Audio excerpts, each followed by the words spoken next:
Ever catch yourself kind of like lost in thought, you know? Like, how do we actually know anything for sure? Yeah. I mean, it's a question that's plagued philosophers for centuries, right? But today, we're going deep down the rabbit hole with a thinker who really kind of took a wrecking ball to some of our most basic ideas about knowledge. Oh, yeah. Forget those, like, Philosophy 101 takes on skepticism. We're not just going to, like, rehash the same old arguments. Yeah. Based on the sources you've shared, we're going for a deep dive on this philosopher who just totally dissected the very foundations of how we claim to know anything. And don't worry, we'll make sure it's clear, even if the philosophy gets a little complex. That's the thing, right? We're not skimping on the complexity, but we want to make it accessible. So the guy who really caught our attention is Jayarāśi.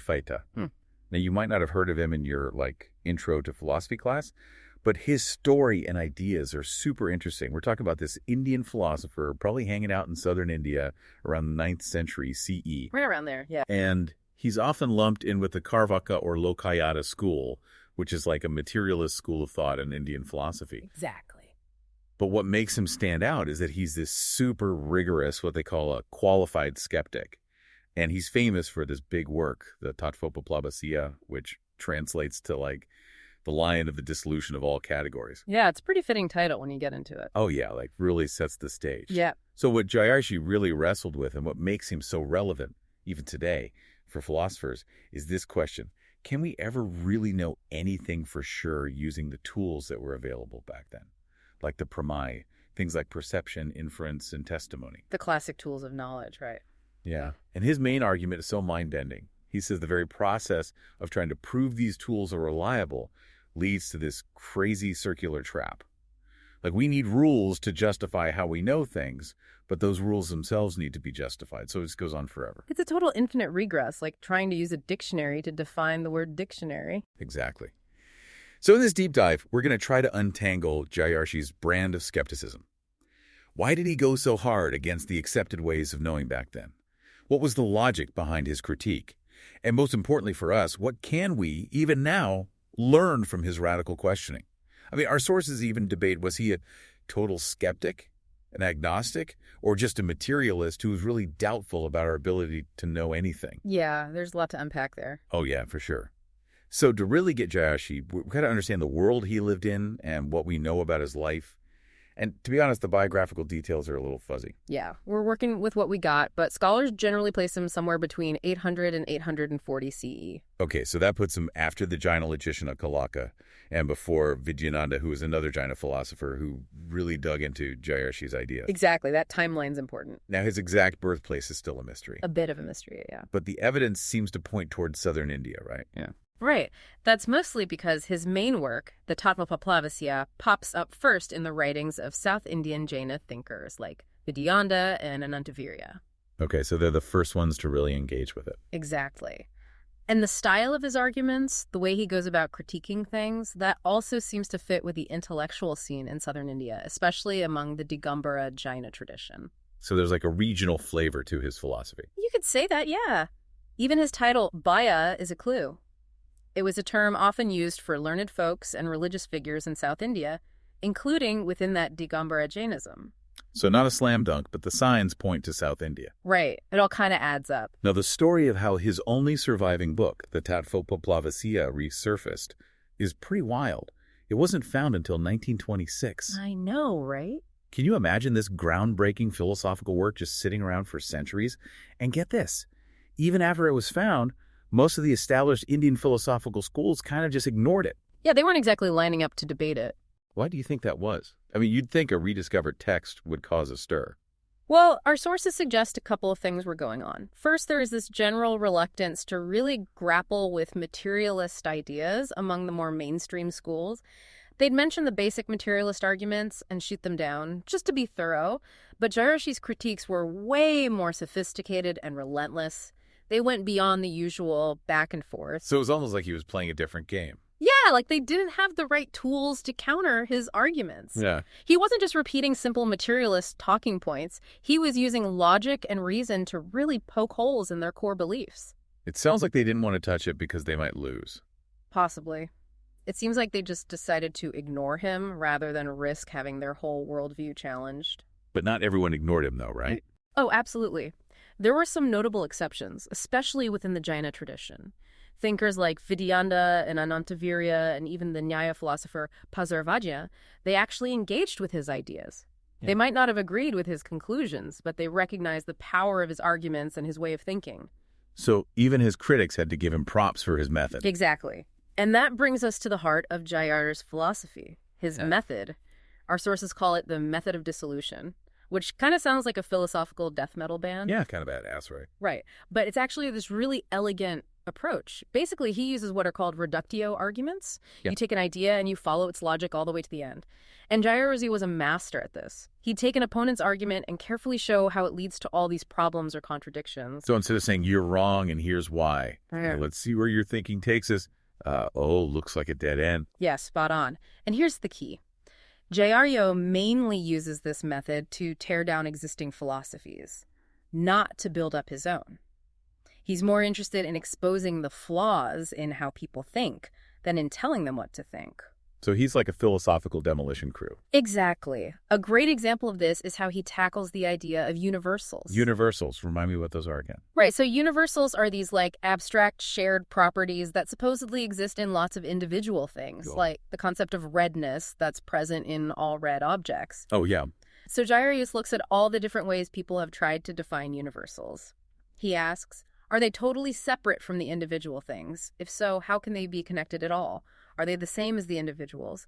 Then how can one universal be in so many different things without those things becoming the same? Or are they somehow both separate and not separate? So he's breaking down the logic of each possibility. Yeah, and then he methodically shows how each possibility leads to a bunch of contradictions or weird implications for the folks who believe in universals. So he's not saying universals don't exist. He's saying the way you're thinking about them doesn't work. Exactly. He just lays out the problems and leaves it there. He doesn't need to provide his own answer. He's content with showing that the existing ideas are messed up.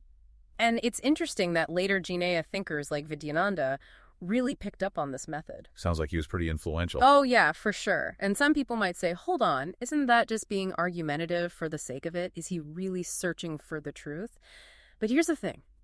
Jayarāśi's goal isn't to win arguments. It's to dissolve categories.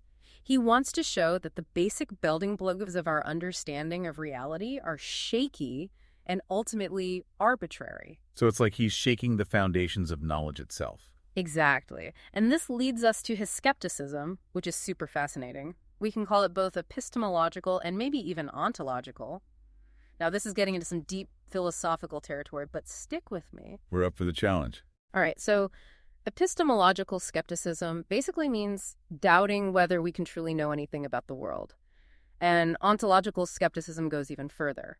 It questions whether we can know anything about the nature of reality itself. And Jayarāśi seems to lean towards both. He hesitates to say anything is definitely true or that anything definitely exists without completely denying those things either. So he's not a hardcore denier. Right. He's more like holding back judgment, maintaining this really deep sense of doubt. That's why he's often called a qualified skeptic. He's not dogmatically saying this doesn't exist. He's just saying we can't be sure. A much more nuanced approach. Exactly. And our sources make it clear that his skepticism is different from someone like Descartes. Descartes used doubt as a tool to eventually find some unshakable truths. Like that I think, therefore I am thing. Exactly. Jayarāśi doesn't seem interested in finding those ultimate certainties. He's more focused on showing how the certainties that others claim are actually built on sand. And this is super clear when you look at how he analyzes definitions, especially the definitions of the prama. The sources of knowledge, right? Right. He argues that to make any claim about knowledge, we need solid definitions, both for how we know things and for the things we're trying to know. But then he points out the catch. Defining something requires prior knowledge. So we get stuck in this loop again. Like a dog chasing its tail. Exactly. And he goes through each of the accepted prama one by one, picking apart their definitions. Let's start with perception, which is called pratyaka in Sanskrit. That's like seeing, hearing, smelling, all that stuff, right? Yep, all the senses. So Jayarāśi isn't saying that our senses always lie to us. He's more focused on the problems with how perception was defined back then. He says there's no clear-cut way to tell the difference between genuine perception and things like illusions, hallucinations, or dreams. So he's not saying never trust your eyes. He's saying, how do you know what you're seeing is real? Right. It's a critique of how we define and categorize our experiences, not a rejection of experience itself. And then he moves on to inference, or anumana, which is another biggie in Indian philosophy. Inference is like when you see smoke and you figure there must be fire, right? Exactly. It's about drawing conclusions based on evidence. And Jayarāśi's critique of inference is pretty complex and relevant even for philosophers today. Lay it on us. Okay, so first he points out that inference relies on perception, which, as we've seen, he's not so sure about. Then he argues that our understanding of fundamental concepts like causality is just not good enough. How can we be sure that one thing actually causes another? And if universals don't exist, like he argues, then inferences based on universals are also in trouble. That leaves us with inferences from one particular thing to another, but even there he's skeptical. He doesn't see how we can justify saying that connections between specific things hold true universally. So, like, just because one apple falls from a tree doesn't mean all apples will always fall from trees. Right. He's challenging the basis of inductive reasoning. So we've got perception that's shaky, inference that's built on that shaky ground. So what about testimony? That's shabda or agama in Sanskrit. It's about trusting what reliable sources tell you. Okay, so like believing what your teacher tells you or what's written in a book. Exactly. And you can probably guess what Jayarāśi thinks about this. I'm betting he's skeptical about that too. You got it. He argues that ultimately, testimony depends on other ways of knowing. How do we even know who to trust? We'd need some independent way to verify what they're saying, which would probably involve perception or inference. And we already know he's got problems with those. So it's like a domino effect. He knocks down one thing and the rest start to fall. Yeah, he's really thorough. And it's not just the pramaka either. He goes after all sorts of fundamental philosophical concepts. So not just how we know things, but the very ideas we use to think about reality. Precisely. He dives into the definitions of things like validity, sublation, the whole-part relationship, the nature of illusion, the concept of existence, sense-object contact, memory, the debate between things being permanent or constantly changing, the nature of thought, and even consciousness. Yeah, he doesn't hold back. Nope.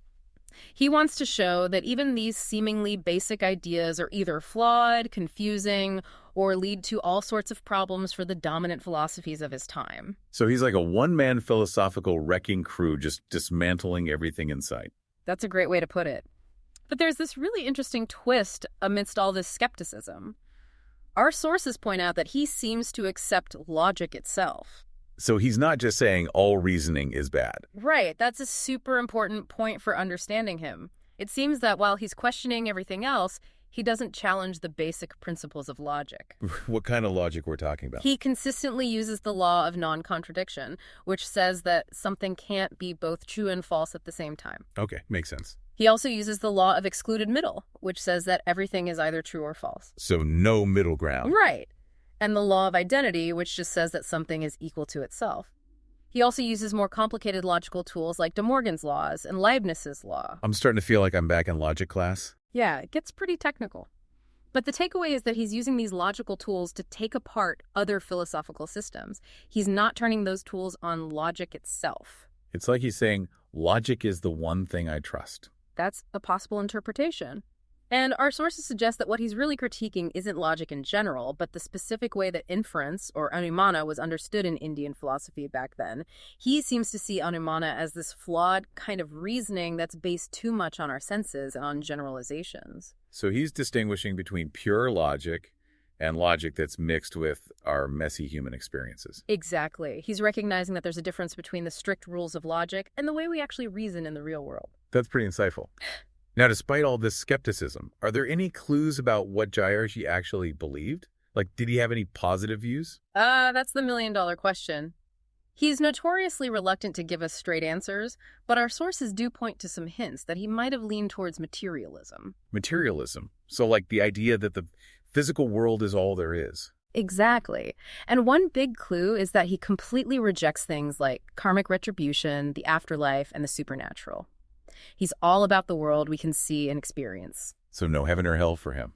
Nope, not in the traditional sense. And in his ethical writings, he emphasizes what he calls the worldly path, focusing on practical, down-to-earth ways of behaving. So he's a very pragmatic guy. It seems that way. Yeah. And he often uses examples like demons, atoms, and gods in his arguments, almost like he's assuming that everyone knows they're just made up. So he's not even bothering to argue against those things. It seems that way, which further points to his materialist leanings. So he's got this underlying assumption that the physical world is what matters. Exactly. Our sources actually list a bunch of potential positive views that we can kind of piece together from his writings. For example, he might have believed that consciousness arises from the combination of material elements, that there's no soul or mind separate from the body, and that all those invisible realms like heaven and hell are just fantasy. So he's a pretty hardcore materialist then. He seems to be, yeah. And he explicitly says that universals do not exist, which is a pretty bold statement amidst all his skepticism. So he's taking a stance there. He is. And that statement suggests he's a nominalist, meaning he believes that only individual things are real, not abstract concepts. So a table is real, but the concept of tableness isn't. All right. Interestingly, he also criticizes the Buddhist nominalist view that only tiny momentary parts exist.